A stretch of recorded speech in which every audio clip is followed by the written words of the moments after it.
అందరికీ నమస్కారం. Welcome back to my channel. Sugali Preethi గారి కేసు విషయంలో లేటెస్ట్‌గా జరుగుతున్న గొడవల విషయంలో ఇది మూడో వీడియో, చివరి వీడియో. వైసీపీ వారికి కౌంటర్. అందులో కొన్ని మచ్చు తునకలు కూడా ఉన్నాయనుకోండి. ఎందుకు పనికిరాని శ్యామల, దేనికో చేసేద్దారనుకునే పేరు నాని, అంబటి రాంబాబు గారు, వీళ్ళు ముఖ్యులు. వీళ్ళ వీడియోలు నేను చూడలేదు. చూసిన తర్వాత మరీ ఓవర్‌గా మాట్లాడితే ఇంకొక వీడియో చేసుకుందాం దానికేముందిలే గానీ, ఈ పేటీఎం డాగ్సే అంటాను. వీళ్ళు నిజాలు తెలుసుకోకుండా మాట్లాడి వీళ్ళ దగ్గర తప్పు ఉండి పక్కోడి మీద బురద చల్లుతానంటే మటుకు నేను ఇలాగే మాట్లాడతాను. ఎవడు ఎలా తీసుకుంటాడో తీసుకోండి, నాకు ప్రాబ్లం లేదు. వీళ్ళు అనేది ఏంటి లాజిక్? నేను మీకు 2 వీడియోలుగా చెప్తుంది. ఈ వీడియోలో కూడా చెప్తున్నాను. August 2017 case registered. సెప్టెంబర్ 2017 అనుమానితుల అరెస్ట్. అక్టోబర్ బయటకొచ్చింది. ఇప్పుడు వీళ్ళ వాదన ఏంటి? ఎందుకు పవన్ కళ్యాణ్ గారు అప్పుడు ప్రశ్నించలేదు? మేము ఎందుకు ప్రశ్నించలేదో పక్కనే పెడతాను నేను. మరి మీరు అప్పుడు ప్రధాన ప్రతిపక్షము మీరే. నాకు తెలిసి 61 సీట్లు వచ్చింది అనేది మీకే. అప్పుడు పాదయాత్రలో కూడా ఉన్నారు మన జగన్మోహన్ రెడ్డి గారు. పల్సస్ అన్నీ జగన్మోహన్ రెడ్డి గారు ఈజ్ కమింగ్ ఇన్ 2019 అని ఉంది. ఆయన మాట్లాడితే మరి వద్దునుగా, ఆ కేసు అలా వదిలేశారేంటి అని మీరు ప్రశ్నించారా?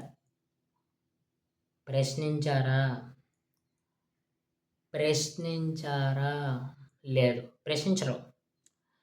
పవన్ కళ్యాణ్‌ని టార్గెట్ చేయడానికి మట్టుకు ఈ తొక్కలో లాజిక్‌లన్నీ తీసుకొచ్చి ప్రజల్ని కన్ఫ్యూజ్ చేస్తారు. అంతే కదా! 2020లో పవన్ కళ్యాణ్ గారి దగ్గరికి స్వయంగా ఆ తల్లే వచ్చినప్పుడు పవన్ కళ్యాణ్ గారు 4 సంవత్సరాల పాటు ఆమె గురించి మాట్లాడుతూనే ఉన్నారు. ప్రచారాల్లో మాట్లాడుతూనే ఉన్నారు. ఇప్పటికీ ఆవిడ ఏంటంటారు, విమర్శిస్తున్నా నేను ఆవిడకి న్యాయం చేసే తీరుతానని చెప్తున్నారు కదా! మీరు 2019లో ఎలక్షన్స్‌లో వచ్చేసారు. అధికారంలోకి వచ్చేసారు. ఆవిడని పిలిపించుకుని ఎందుకు ఎస్సీ, ఎస్టీకి సంబంధించిన అట్రాసిటీకి సంబంధించిన రావాల్సిన లబ్ధిని సంవత్సరం పాటు రాలేదు. ఓకేనా? సిబిఐకి వేశారు ఆవిడ కోరుకున్నట్టు. కానీ మీరు ఇప్పుడు అంటున్నట్టుగా వేశారు.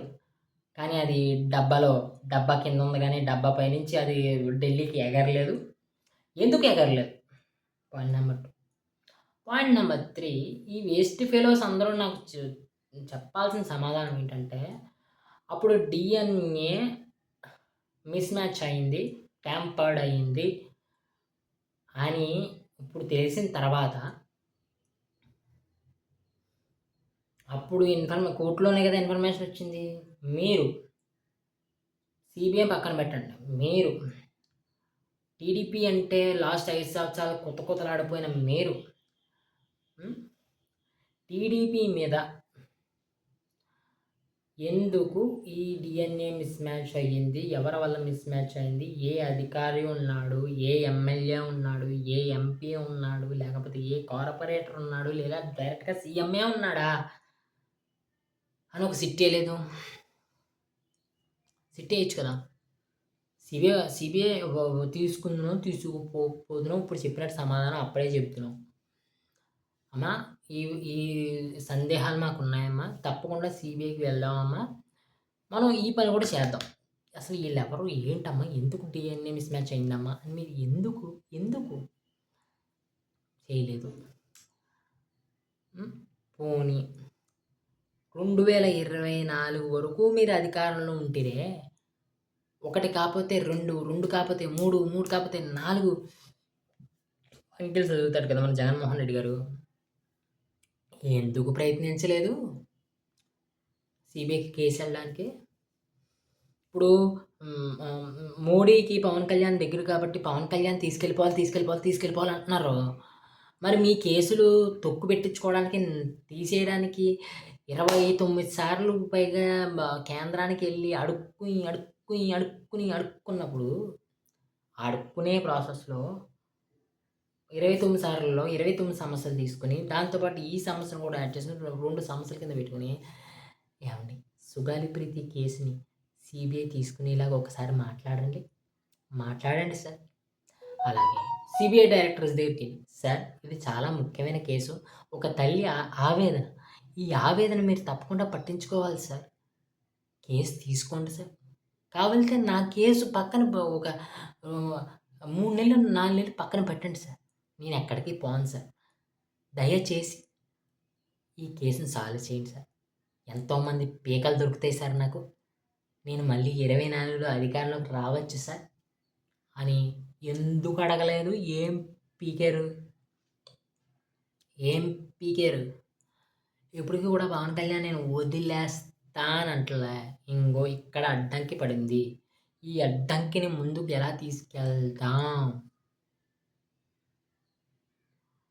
ఆయన లా అండ్ ఆర్డర్‌తో మీటింగ్ పెట్టి మాట్లాడుకోవచ్చు. హోమ్ మినిస్టర్ గారు చంద్రబాబు నాయుడుతో కూర్చొని మాట్లాడొచ్చు. ఒక సొల్యూషన్ వస్తాడు. దీన్ని నెక్స్ట్ స్టెప్ ఏమేద్దాం? సిబిఐ ఎలా అంటోంది, ఒక రిపిటేషన్ వేయచ్చు మళ్ళీ కోర్టులో, సుప్రీం కోర్టులో వేయచ్చు. ఇది చాలా ఇంపార్టెంట్ కేసు, కొంచెం చూడండి. సుప్రీం కోర్టు అంటే సిబిఐ చేయకుండా ఉంటుందా? పోనీ సిబిఐ పూర్తిగా చేయలేదు అబ్బాయి. పవన్ కళ్యాణ్ గారి మీద పార్వతి గారికి సపోర్ట్ ఉందిగా, ఆయన ఏదో స్టెప్ వేస్తాడు. మీకు తొత్తొచ్చేస్తుంది మీకు. ఓహో, అధపాతాళానికి 11 నెంబర్ పెట్టి తొక్కినందుక మీరు ఇలాగే ఏడిశారనుకోరా. పాతాళానికి బెల్లైపోతారా బాబు మీరు. తెలుసుకోండిరా, మారండిరా, సరిగ్గా విమర్శించండిరా, లాజికల్తో విమర్శించండిరా.